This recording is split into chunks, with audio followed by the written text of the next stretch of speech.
Hello everyone, ఇలాంటి videos ముందుగా కావాలి అనుకుంటే వెంటనే మా ఛానల్ని సబ్స్క్రైబ్ చేసుకోండి. అప్కమింగ్ రివ్యూలోకి వెళ్ళిపోదాం. ఎపిసోడ్ స్టార్ట్ అవ్వగానే ప్రభావతి హాల్లోకి వస్తుంది. బాలుని మీనాని చూస్తుంది. ఏంటి ఇంకా ఇక్కడే ఉన్నారు అని అంటుంది ప్రభావతి. అత్తయ్య, అన్ని పనులు పూర్తయ్యాయి, అలాగే బంగారపు చైను తాలిబొట్టు కూడా వస్తుంది అని అంటుంది మీనా. సరే, అన్ని పనులు పూర్తి చేశారు కదా, మనకి కాకినాడలో ఒక గుడిలో మొక్కు ఉంది, ఆ మొక్కు తీర్చుకొని ఇద్దరు రండి అని అంటుంది ప్రభావతి. ఏంటమ్మా ప్రభావతి, ఏంటా ఇలా మాట్లాడుతుంది అని అన్నానని అనుకోవద్దు. ఇవాళ ఏంటో గుర్తుందా? నువ్వు బాగానే నిద్రపోయావు కదా, మరి ఇలా ఎందుకు మాట్లాడుతున్నావు? ఈరోజు మౌనిక 16 రోజుల పండుగ, మర్చిపోయావా ఏంటి అని అంటారు బాలు. గుర్తు ఉంది కాబట్టి చెప్తున్నాను అని చెప్పి అంటుంది ప్రభావతి. నాన్న, ఏంటి అమ్మకి ఈరోజు ఏమైంది? మేమిద్దరం మొక్కు తీర్చుకోవడానికి కాకినాడ గుడికి వెళ్ళాలా? వెళ్దాం కానీ ముందు ఫంక్షన్ అవని, నా చెల్లి వస్తుంది, నా చెల్లి కళ్ళల్లో ఆనందం చూడాలి అని అంటారు బాలు. ఇంకా ముసుగులో గుద్దులాట ఎందుకండి, మీరు చెప్పరు. ఇంకాసేపట్లో మౌనిక అత్తింటి వారందరూ వస్తారు. వీడు కనిపిస్తే ఖచ్చితంగా వెనక్కి వెళ్ళిపోతారు. బాలు, నిన్ను మీనాని పంపించడం నాకేమీ ఇష్టం లేదు, కానీ మౌనిక అత్తవారికి మౌనిక భర్తకి అల్లుడు గారికి నువ్వు ఇక్కడుండడం ఇష్టం లేదు. నువ్వు ఇంట్లో లేకపోతేనే, ఈ ఒక్క పూట లేకపోతేనే మౌనిక 16 రోజుల పండుగ తాళిబొట్టు మార్చే కార్యక్రమం జరుగుతుందని వాళ్ళు కండిషన్ పెట్టారు. ఇది నాకే కాదు, మీ నాన్నకు కూడా తెలుసు. ఏంటండి మౌనంగా ఉంటారేంటి? ఇప్పటికీ మీరు చెప్పకపోతే వీళ్ళు నా మీద దండయాత్రకి వస్తారు అని చెప్పి అంటుంది ప్రభావతి. ఒక్కసారిగా షాక్ అయిపోతారు మీనా, బాలు అందరూ. ఇక ఇటువైపు మనోజ్, రోహిణి హ్యాపీగా ఫీల్ అవుతారు. అమ్మయ్య, వాళ్ళ ముందు నా పరువు తీస్తాడు రోహిణి, వీడికి తిక్క కుదిరిందిలే అని అంటారు మనోజ్ లోపలే. ఊరుకోండి అని అంటుంది రోహిణి. అదేంటంటీ, అలాంటి కండిషన్ పెడితే మీరెలా ఒప్పుకున్నారు? నిజం చెప్పాలి అంటే బాలునే ఈ ఫంక్షన్ చేయడానికి కారణం. అలాంటిది అంత కష్టం చేసే ఆయన ఇంట్లో లేకుండా మౌనికని కండిషన్లతో ఇంటికి పంపించడం ఏంటి? ఇంతకీ మౌనిక అక్కడ సంతోషంగా ఉందా అని అంటుంది శృతి. అమ్మ శృతి, నువ్వు కొంచెం సేపు సైలెంట్గా ఉండు, నీకేమీ తెలీదు. మౌనిక అక్కడ చాలా సంతోషంగా ఉంది. అల్లుడు గారు తనని బాగా చూసుకుంటున్నారు. మేము వాళ్ళ కల్లో కూడా వచ్చాము. నిజంగా మీలాంటి అత్తామామలు ఉంటే మాకు ఇంకేమీ లోటు అని చెప్పి మమ్మల్ని ఎంతగానో గౌరవంగా చూసుకున్నారు. మౌనిక అక్కడ కష్టాలు పట్టడం లేదు. ఇదిగో వీడి నోరే వీడి కొంప ముంచింది. కనీసం నోరు అదుపులో పెట్టుకోడు. అల్లుడు గారిని చూడకుండా చిన్న తప్పుకి పెద్ద తప్పుకి కొట్టడానికి వెళ్తారు.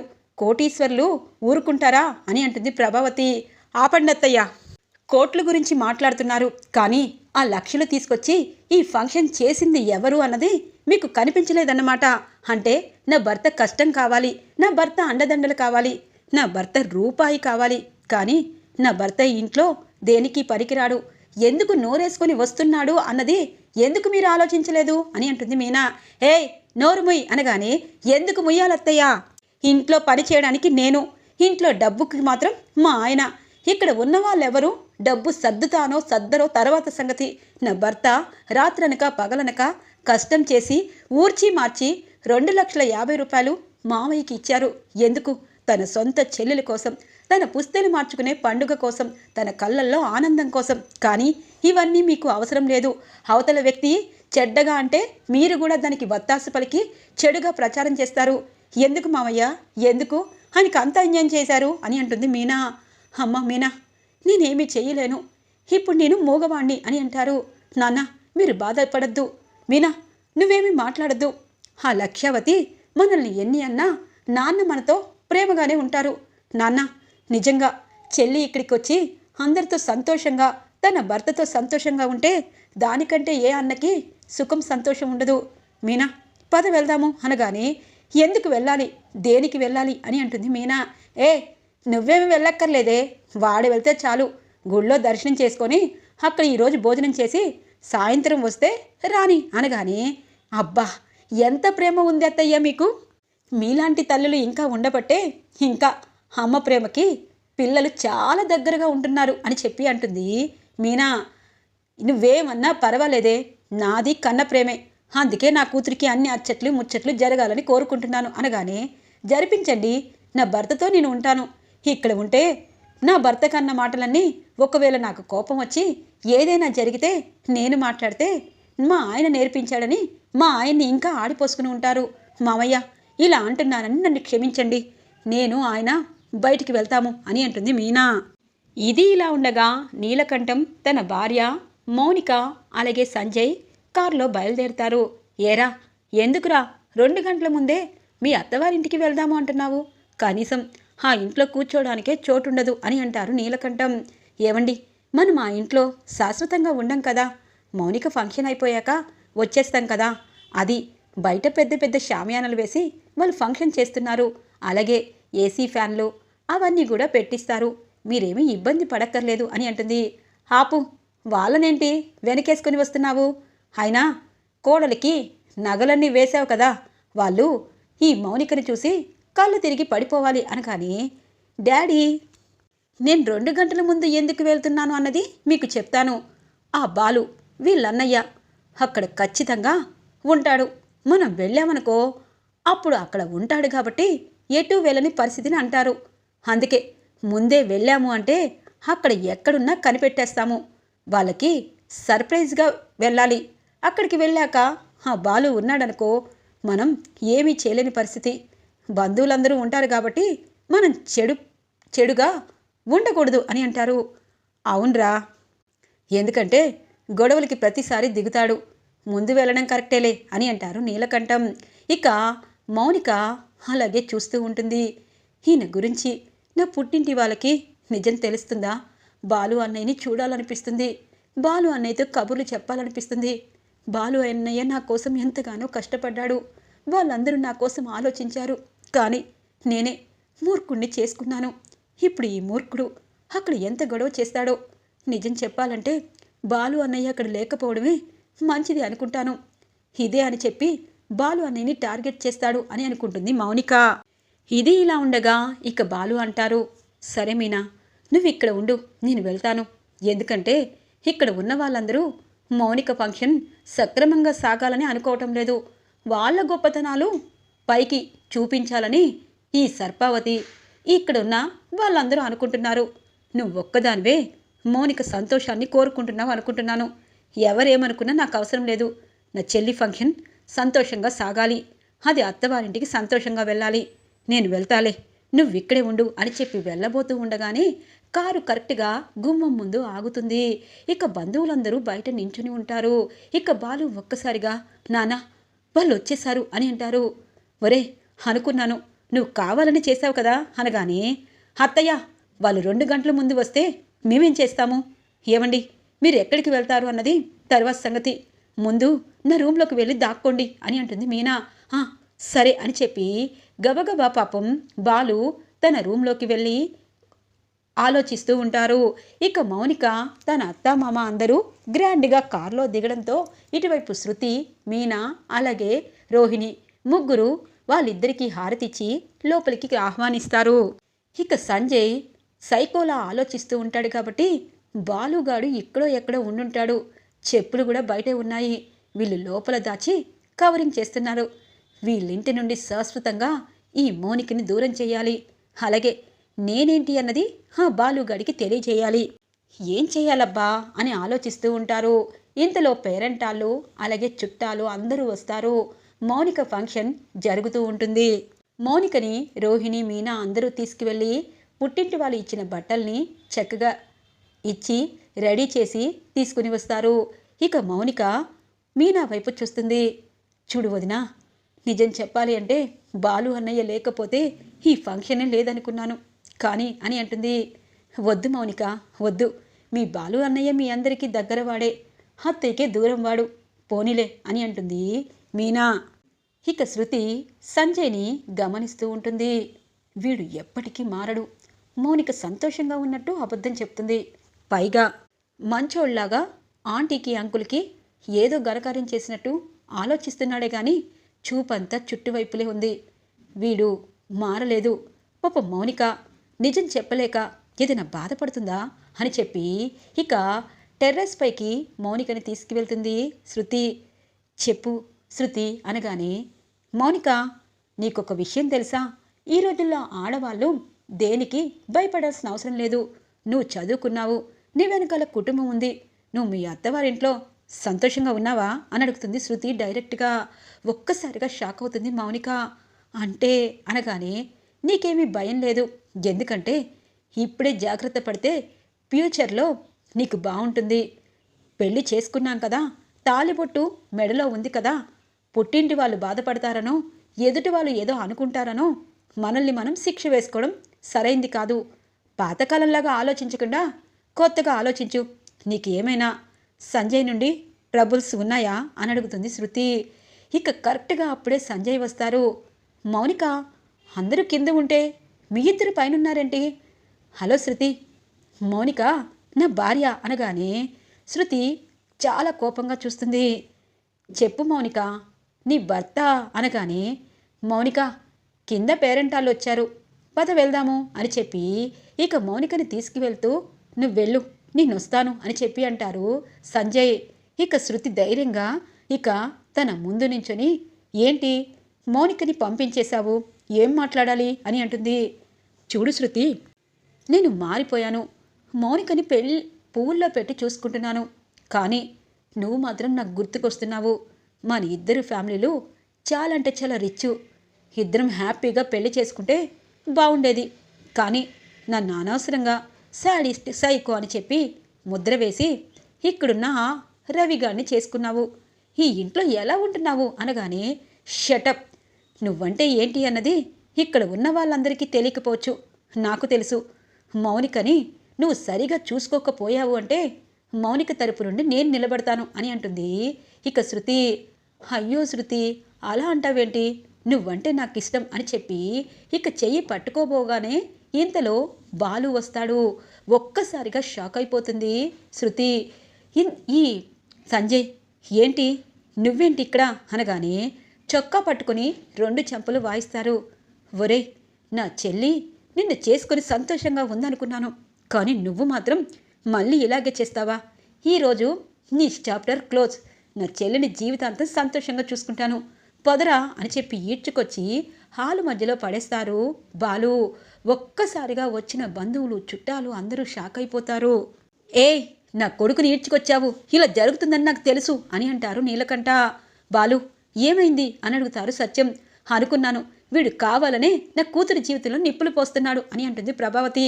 అందరూ ఆపండి, వీడు మంచోడు అని చెప్పి మీరందరూ అనుకొని, ఇదిగో నేను కూడా పిచ్చోడులాగా కష్టపడి నా చెల్లికి 16 రోజుల పండుగ తాలిబొట్టు పార్చే కార్యక్రమం చేయాలనుకున్నాను, కానీ ఇది ఇక్కడితో ఆగిపోతుంది. వీడు మారలేదు, అదిగో ఆ డబ్బమ్మ చెయ్యి పట్టుకున్నాడు, ఏంటి చెప్పు అనగానే, అంటే అతను నా చెయ్యి పట్టుకున్నాడు అని చెప్పి అంటూ ఉండగానే ఇటువైపు రవి సైగ చేస్తారు. తనకేమీ అర్థం కాదు. మౌనిక, చెయ్యి ఎందుకు పట్టుకుంటాడన్నయ్యా అని అంటుంది. అమ్మ చెల్లి, నువ్వు అక్కడ సంతోషంగా లేవని నాకు తెలుసు, వీడు మూర్ఖుడని కూడా తెలుసు, చెప్పరా చెప్పు అని చెప్పి అంటూ ఉంటాడు. మౌనిక అంటుంది, చూడన్నయ్య, ఆయన మనసా వాచ నన్ను ప్రేమించి మనకేమీ లేకపోయినా పెళ్లి చేసుకున్నాడు. శృతి మొదటి రాత్రి నుండే నా చెల్లి అని చెప్పి నాకు చెప్పాడు. ఇప్పుడు శృతికి సారీ చెప్పడానికి పైకి వెళ్తున్నానని నాకు చెప్పాడు, కానీ నువ్వు వాళ్ళిద్దరిని అపార్థం చేసుకుంటావా అని అంటుంది మౌనిక. ఒక్కసారిగా శృతి షాక్ అయిపోతుంది. అంటే అనగానే, శృతి, నువ్వు ఇప్పటి నుండి మా ఆయన సంజయ్కి చెల్లివి, అది నీకు తెలుసు, మా ఆయనకి తెలుసు. అన్నయ్య, నువ్వు నిజంగా నా కోసం ఆలోచించేవాడైతే ఇంతమంది చుట్టాల ముందు నా భర్తని అవమానపరచవు అని అంటుంది. ఆపవే నీ డ్రామాలు, కావాలనే ఇలా ఫంక్షన్కి పిలిచి నన్ను అందరి ముందు చీకొట్టి నా క్యారెక్టర్ని అందరి ముందు బయట పెట్టాలని చూసినా నువ్వు మీ అన్నయ్య నంగ మాటలు నాకు తెలియదనుకుంటున్నావా? మమ్మీ, డాడీ, వీళ్ళ గురించి పూర్తిగా అర్థమైంది కదా, కూతుర్ని జీవితాంతం ఇక్కడే ఉంచుకొని వెళ్దాం పదా అని అంటారు సంజయ్. ఇక ఒక్కసారిగా బాలు షాక్ అయిపోతారు. ఈ బాలుగాడు ఎంత పొగరుగా నన్ను హీడ్చుకొచ్చి పెడతాడా, నేను ససేమేరా దీన్ని తీసుకువెళ్ళను అనగానే, ఇప్పుడు అసలైన బుద్ధి బయటపడిందిరా అని అంటారు బాలు. ఇక సత్యం బాలు చెంప పగలగొడతారు. బాలు, మీ అమ్మ ఎప్పటి నుండో నువ్వు ఉంటే ఈ కార్యక్రమం జరగదని భయపడింది, అప్పటికి మేము కూడా వద్దన్నాము. కానీ నువ్వు ఈ ఫంక్షన్కి డబ్బులు సర్దావు కానీ నీ చెల్లి జీవితాన్ని నాశనం చేసేస్తున్నావు అని అంటారు. నాన్న అది కాదు అని అంటారు బాలు. ఒక్క నిమిషం ఈ ఇంట్లో నువ్వు నీ భార్య ఉంటే నా మీద ఒట్టే. ఈ నిమిషమే మీరు బయటికి వెళ్ళండి. నేను వాళ్ళ కాళ్ళు పట్టుకొని బ్రతిమలాడి నా కూతురు జీవితాన్ని నిలబెడతాను అని అంటారు సత్యం. నాన్న అలా చెయ్యొద్దు అనగానే, చూడు నేను ఇక్కడే చచ్చిపోవాలా, మీ ఇద్దరు బయటికి వెళ్తారా అని అంటారు. మీనా బాలు ఇద్దరు ఇక బాధపడుతూ బయటికి వెళ్ళిపోతారు. ఇక నీలకంఠం చేతులు పట్టుకొని ఇటు ప్రభావతి అలాగే అల్లుడు గారి చేతులు పట్టుకుని సత్యం అందరూ బతిమలాడుతూ ఉంటారు. అయిపోయింది, ఇక నుండి మీకు మాకు అయిపోయింది. ఇంతగా బ్రతిమలాడుతున్నారని తీసుకెళ్ళడం కాదు. నా కొడుకు ప్రేమించాడు కాబట్టి మీ అమ్మాయిని తీసుకువెళ్తున్నాము. ఇంకెప్పుడు మా ఇంటికి మీరు రావద్దు. మీ కూతురు గురించి మర్చిపోండి. ఇక నుండి నీలకంఠం కోడలుగానే ఉంటుంది. సత్యం కూతురుగా అస్సలుండదు. మీ కొడుకు వల్ల జీవితాలు నాశనమవుతామని ఇప్పుడైనా గుర్తుపెట్టుకోండి అని చెప్పి ఇక నీలకంఠం ఫంక్షన్ కాకముందే మౌనికని అలాగే సంజయ్ని తన భార్యని తీసుకుని వెళ్ళిపోతారు. ఇది ఇలా ఉండగా బాలు మీనా రోడ్డుపై దీనంగా నడుచుకుంటూ వెళుతూ ఉంటారు. ఏమండి, బాధపడద్దు. జరిగిందేదో జరిగిపోయింది. మామయ్య గారు మిమ్మల్ని అపార్థం చేసుకున్నారు అని అంటుంది మీనా. నాన్న నన్ను ఇంటి నుండి బయటికి గెంటేసినా నాకు బాధగా లేదు మీనా. కానీ నా చెల్లి మౌనిక ఆ రాక్షసుడి చేతిలో చిక్కిపోయింది. ఇప్పుడు తనని ఎవరు కాపాడతారు? ఇటువైపు నాన్న ఆ లక్ష్యావతి వాణ్ణి నమ్ముతున్నారు. కానీ వాడు మంచివాడు కాదు. వాడి నుండి నా చెల్లిని ఎలా కాపాడుకోవాలి అని అంటారు బాలు. చూడండి, అన్ని సమస్యలకి పరిష్కారం ఒకటే ఉండదు. ముందు నాతో పాటు రండి అని చెప్పి ఇక బాలుని వాళ్ళ అమ్మగారింటికి తీసుకువెళ్తుంది మీనా. ఇక జరిగిందంతా వాళ్ళ అమ్మకి చెప్తుంది. అల్లుడు గారు బాధపడద్దు. ఆ రోజు పెళ్లి రోజు కూడా శృతి వాళ్ళందరూ అతని గురించి నిజం చెప్పారు. కానీ అమ్మాయే తనని ప్రేమించి మంచివాడిని చెప్పి తనతో తాలిబొట్టు కట్టించుకుంది. కానీ ఎంతటి దుర్మార్గుడైనా ఏదో ఒకరోజు మారక తప్పదు. మౌనిక మంచితనానికి ఖచ్చితంగా తన భర్తని మారుస్తుంది. మీరేమీ బాధపడద్దు అని అంటారు ఇక మీనా వాళ్ళ అమ్మగారు. మీనా మంచినీళ్ళు తీసుకుని వస్తుంది. చూడండి, ఇప్పటికిప్పుడు కోపంతో అక్కడికి వెళ్ళినా పనులు జరగవు. అలాగే మౌనిక తన భర్తని నమ్ముతుంది. తన భర్తని అందరి ముందు అలా కొడితే ఏ భార్య కూడా సహించలేదు. అలాగని తన భర్త చెడ్డవాడని తనకి తెలియాలని అనుకోవట్లేదు అని అంటుంది మీనా. మీనా, నాకేం చెయ్యాలో అర్థం కావటం లేదు అనగానే, ఏమి చెయ్యాల్సిన అవసరం లేదు. మౌనిక ఇంటిని గమనిద్దాము. అలాగే మనం బయటకు వచ్చాం కాబట్టి ఎవరు మనకి అడ్డు చెప్పరు.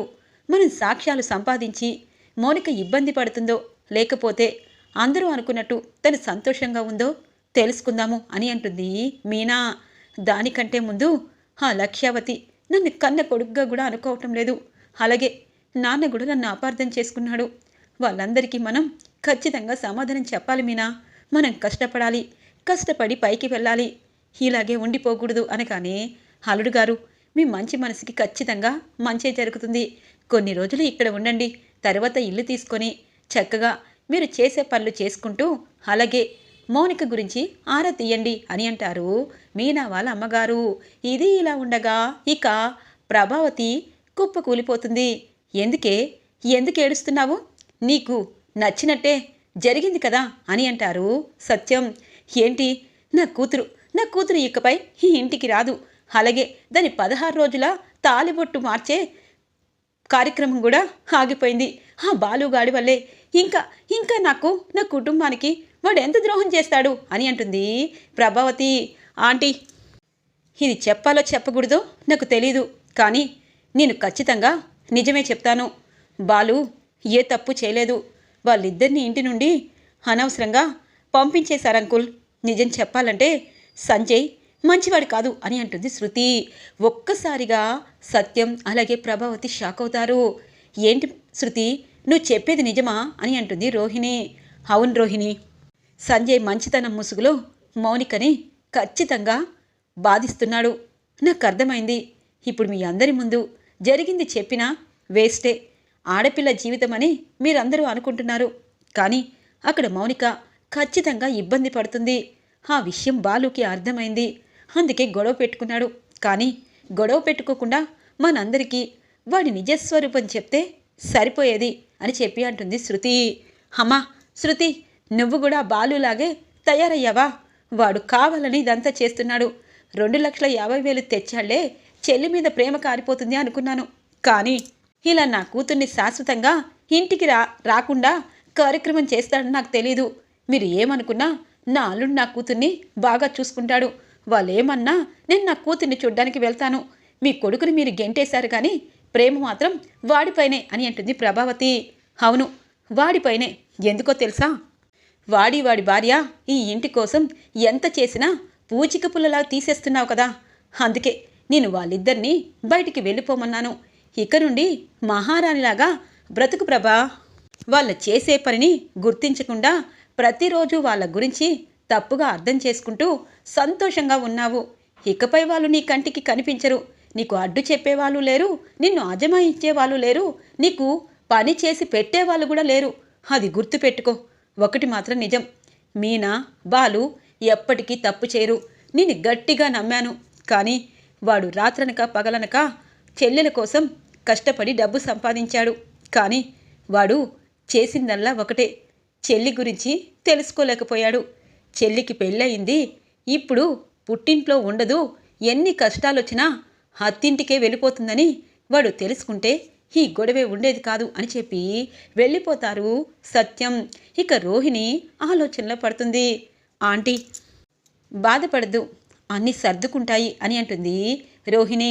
ఇక శృతి అంటుంది, అవునాంటీ, ఒకటి మాత్రం నిజం, మీనా అలాగే బాలు ఇంటి నుండి వెళ్ళిపోవడం సబబు కాదు. అంకుల్ నిజమే చెప్పారు.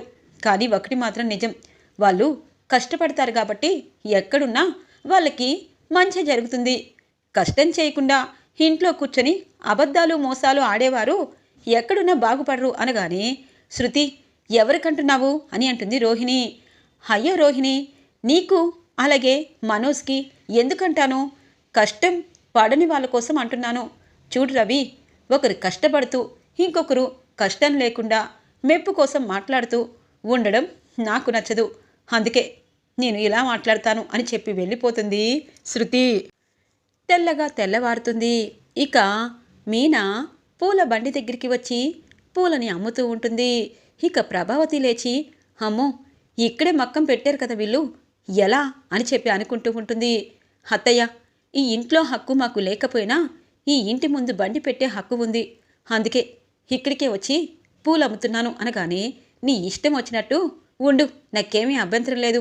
నేను వాకిలి ఊడ్చుకుంటున్నాను, కనీసం వాకిలి ఊడుస్తానని కూడా అనలేదేంటే అనగానే, ఎందుకు ఊడ్చాలి, దేనికోసం ఊడ్చాలి?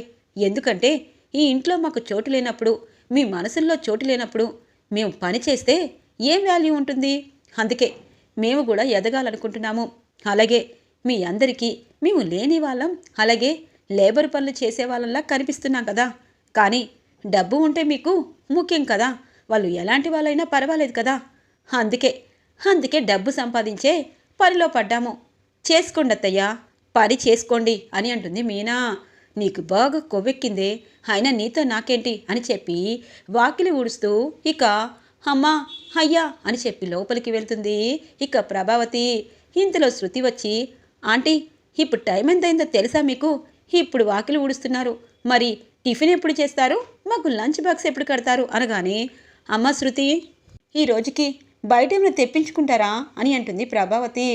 ఆంటీ తను బయట తెప్పించుకుంటుంది, మనోజ్కి నాకు ఇద్దరికి ఖర్చులు పెట్టాలంటే తడిసి మోపుడవుతుంది. అందుకే మీరు త్వరగా టిఫిన్ చేసి బాక్సులు కట్టేస్తే మనోజ్కి మాకు సరిపోతుంది. ఈరోజు ఇంటర్వ్యూకి వెళ్తున్నాడు, మీరు 1000 రూపాయలు ఇస్తారా అని అంటుంది ఇక రోహిణి. అమ్మో, పని చేసి బాక్సులు కట్టి డబ్బులు ఇవ్వాలా? ఇదెక్కడి విడ్డూరం. ఇప్పుడు నేను పైకి మాట్లాడితే వీళ్ళ దగ్గర తక్కువైపోతాను. ఆ మీనా ఉన్నప్పుడు ఇవేమీ నాకు పట్టేది కాదు కదా. అదే పూలమ్ముకుంటూ వంట చేసి ఏది ఇబ్బంది లేకుండా చూసేది. కానీ ఇప్పుడు ఎలా అని చెప్పి అంటూ ఉండగానే, ఆంటీ మినిమం కాఫీ అయినా ఇవ్వండి, తలనొప్పి వస్తుంది. అంకుల్ అన్నీ మర్చిపోయి హ్యాపీగా ఉండండి అంకుల్, ఎందుకంటే కాలమే సమాధానం చెప్తుందని మీరే అంటారు కదా. అలాగే బాలు మీనా ఇంటికి వచ్చే టైం వస్తుంది. అలాగే మీనా బయటే పూలమ్ముతుంది కాబట్టి ప్రతిరోజు మీనాని పలకరించి బయటికి వెళ్ళొచ్చు అని అంటుంది శృతి. అవునమ్మా అవును అని అంటారు సత్యం. ప్రభా, పిల్లలందరూ నీ కాఫీ కోసం ఎదురు చూస్తున్నారు, త్వరగా ఇవ్వు అని అంటారు సత్యం. ఇవ్వక చస్తానా, ఇస్తాను అని చెప్పి గబగబా కాఫీలో పంచదార సరిగా లేకుండా అందరికీ ఇస్తుంది. అందరూ వాంతి చేసుకుంటారు. ఉప్మా కూడా చేస్తున్నాను అనగానే, అమ్మో ఉప్మానా, మా అమ్మ ఉప్మా చేస్తే ఇక అంతే రోహిణి, నాకు ఆకలిస్తుంది, బయట తినేసి వెళ్ళిపోదాము అని అంటారు. అవును రవి, మీ రెస్టారెంట్లో తినేసి వెళ్దాము. ఆంటీ ఇబ్బంది పడద్దు, అంకుల్కి టిఫిన్ పంపిస్తాము, ఆ ఉప్మా మీరే తినేయండి అని అంటుంది శృతి. ఇక ప్రభావతి ఒక్కసారిగా, ఒరే బాలు, మీనా ఉన్నప్పుడు నన్ను సాధించావు, ఇప్పుడు బయటికి వెళ్ళాక కూడా నన్ను సాధిస్తున్నావా అని చెప్పి బాలు మీనాని తలుచుకుంటుంది ప్రభావతి. ఈరోజు ఎపిసోడ్లో ఇంట్రెస్టింగ్గా ఎండ్ అవుతుంది ఫ్రెండ్స్. రాబోయే ఎపిసోడ్స్ కోసం మా ఛానల్ని సబ్స్క్రైబ్ చేసుకోండి. Thanks for watching friends.